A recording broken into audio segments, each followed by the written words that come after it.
Welcome to our channel. Today we how to configure Airtable for investment pipeline management step by step clearly. Open Airtable and log into your account. Create a new base by selecting Start from Scratch. Name your base Investment Pipeline Management. Once the base opens, you'll see a default table named Table 1. Next, add a column for Investment Amount, changing the field type to Currency. Create a date column to record the last contact date with the company. Now, add a notes column, setting it to long text for additional information. To enhance your tracking, create a view by clicking on the Grid View dropdown in the top left. Select Create a new view and name it Current Pipeline. Filter this view to show only opportunities in the decision maker stage or above. Next, click on Add a filter and set it to show records where investment amount is not empty.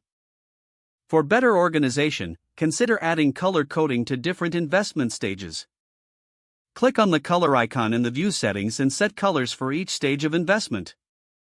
Now, go back to the Opportunities table. Start populating your table with different investment opportunities. As you add companies, fill in each column with relevant data, updating it as necessary. To ensure your team stays informed, share this base by clicking on the Share button in the upper right corner. Set the permissions for your team members according to their roles. Regularly revisit and update the investment stages as progress occurs. Utilize Airtable's commenting feature to discuss specific opportunities with your team. Lastly, consider creating a dashboard view to summarize key metrics. This will give you a visual overview of your investment pipeline. If the page does not load, refresh the browser or try again in a private or incognito window. Make sure you are using the correct email address, then retype it carefully to avoid small typos. If your password is not accepted, use the reset option and create a new strong password you can remember. Check your spam folder for verification or security emails, then complete any requested confirmation steps.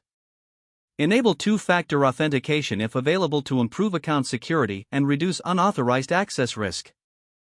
After signing in, review your profile details so your contact information and settings are accurate and current. If you see an error message, note it down and try again after restarting your device and internet connection. Log out when you finish, especially on shared devices, to keep your account and payment information secure. If the page does not load, refresh the browser or try again in a private or incognito window. Make sure you are using the correct email address, then retype it carefully to avoid small typos. Don't forget to like this video and subscribe to our channel for more step-by-step tech guides.